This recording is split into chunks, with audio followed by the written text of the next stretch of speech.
इसीलिए तो कहा जा रहा है कि मोदी ने अब तक सारे बड़े आतंकी हमलों का बदला लिया है, क्योंकि इन हमलों के आतंकी इन्हीं संगठनों के हेडक्वार्टर्स में तैयार होते थे। वहां से हमले का ऑर्डर जाता था, मोदी ने आतंकी हेडक्वार्टर्स ही नष्ट कर। साथियों, जैसी कि आप सबको जानकारी है कि कल रात हमारी भारतीय सेनाओं ने अपने अद्भुत शौर्य और पराक्रम का परिचय देते हुए एक नया इतिहास रच दिया है। साथियों, भारत की सेना ने सटीकता, सतर्कता और संवेदनशीलता के साथ कार्रवाई की है। हमने जो लक्ष्य तय किए थे उन्हें ठीक समय तय योजना के अनुसार सटीकता से उन्होंने ध्वस्त किया है और किसी भी नागरिक ठिकाने, सिविलियन पॉपुलेशन को जरा भी प्रभावित न होने देने की संवेदनशीलता भी हमारी सेना ने दिखाई है। साथियों, प्रधानमंत्री श्री नरेंद्र मोदी के नेतृत्व में हमारी सेनाओं ने ऑपरेशन सिंदूर लॉन्च करके पहले की तरह ही इस बार भी आतंकियों को ट्रेनिंग देने वाले कैंप्स को तबाह करके करारा जवाब दिया है। भारत ने अपनी सरजमी पर हुए हमले का जवाब देने के लिए अपने राइट टू रेस्पॉन्ड का इस्तेमाल किया है। हमने हनुमान जी के उस आदर्श का पालन किया है जो उन्होंने अशोक वाटिका उजाड़ते समय किया था। जिन मोहि मारा तिन मोहि मारे। हमने केवल उन्हीं को मारा जिन्होंने हमारे मासूमों को मारा। बता देना, पाकिस्तान को एक बात पता चल गई होगी कि भारत घर में घुसकर तो मारता ही है, घर में बिना घुसे भी मार देता है। बालाकोट में भारतीय वायुसेना ने पाकिस्तान में 10 किलोमीटर अंदर घुसकर 300 आतंकी मारे थे। अब की बार भारतीय वायुसेना ने पाकिस्तान में घुसने की जहमत नहीं उठाई, बल्कि उन्होंने अपनी ही सीमा में रहकर पाकिस्तान में 100 किलोमीटर दूर मौजूद आतंकियों के हेडक्वार्टर्स को उजाड़ दिया। पहलगाम हमले के बाद आतंकी समर्थक कहने लगे थे कि यह हमला हमास स्टाइल में हुआ, यानी जिस तरह से इजराइल पर हमास ने हमला किया था ठीक उसी तरह। लेकिन इस बार भारत ने हमास स्टाइल वाला हमला करने वाले आतंकियों को इजराइल स्टाइल में ही धुआंधार जवाब दिया।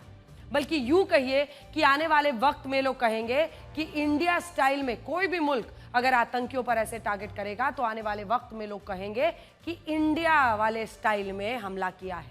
इस बार भारत ने आतंकियों के केवल कैंप ही नहीं उजाड़े, बल्कि हमने आतंकियों के वैचारिक पिताओं के हेडक्वार्टर्स भी मिट्टी में मिला दिए। पाकिस्तानी आतंकी भारतीय वायुसेना के ऑपरेशन सिंदूर को जीवन पर्यंत याद रखेंगे। उन्हें यह याद रहेगा कि वो पाकिस्तान के किसी भी कोने में सुरक्षित नहीं है। अगर वो पीओके से भागकर पाकिस्तान के रिहायशी इलाकों में मौजूद अपने हेडक्वार्टर्स में छिपेंगे तो भी भारत छोड़ेगा नहीं। भारत ने पाकिस्तान के 9 आतंकी ठिकानों पर हमला किया है और यह हमला साधारण हमला नहीं है, यह उन्हें मिट्टी में मिला देने वाला हमला था। भारत ने 9 आतंकी ठिकानों पर 24 मिसाइलों से हमला किया है। आपको याद होगा, प्रधानमंत्री नरेंद्र मोदी ने कहा था कि बचे खुचे आतंकी ठिकानों को मिट्टी में मिला देंगे। और क्या लगता है आपको, 9 ठिकानों पर गिरी 24 ताकतवर मिसाइलों ने इन जगहों पर क्या किया होगा? यकीनन उन्हें मिट्टी में मिला दिया है। भारत ने जिन 9 आतंकी ठिकानों पर हमला किया उनमें से 4 पाकिस्तान में थे, 5 पीओके में। मैप के जरिए अगर हम आपको दिखाएं तो भारतीय जो फाइटर जेट हैं उन्होंने अपनी सीमा में रहते हुए पाकिस्तान के 4 आतंकी ठिकानों को तबाह किया है। सबसे बड़ा हमला पाकिस्तान के पंजाब प्रांत में हुआ। यहाँ पर बहावलपुर में आतंकी संगठन जैश ए मोहम्मद के हेडक्वार्टर्स मरकज सुभान अल्लाह मिसाइल अटैक किया गया।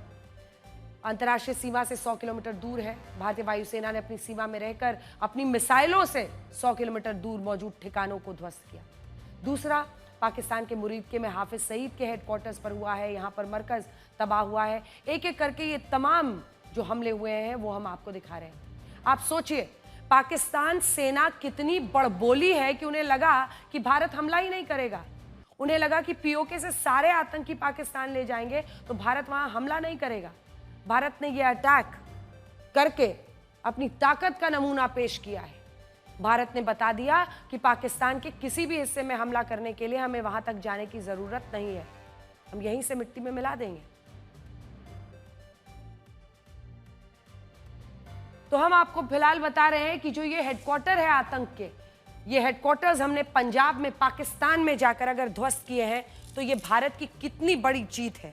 और इसी के साथ अब हम आपको कुछ वीडियोस भी यहाँ पर बड़े स्क्रीन पर दिखाना चाहते हैं। तो अब हम आपको इस हमले से जुड़े वो वीडियोस दिखाते हैं जिसको देखने के बाद कोई भी स्ट्राइक के सबूत नहीं मांगेगा।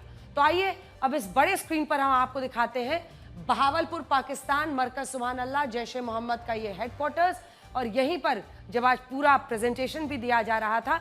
अगला दिखाइए, मुरीद के पाकिस्तान, ये मरकज तैयबा है, लश्कर ए तैयबा का हेडक्वार्टर है जिस पर हमने जबरदस्त हमला किया है।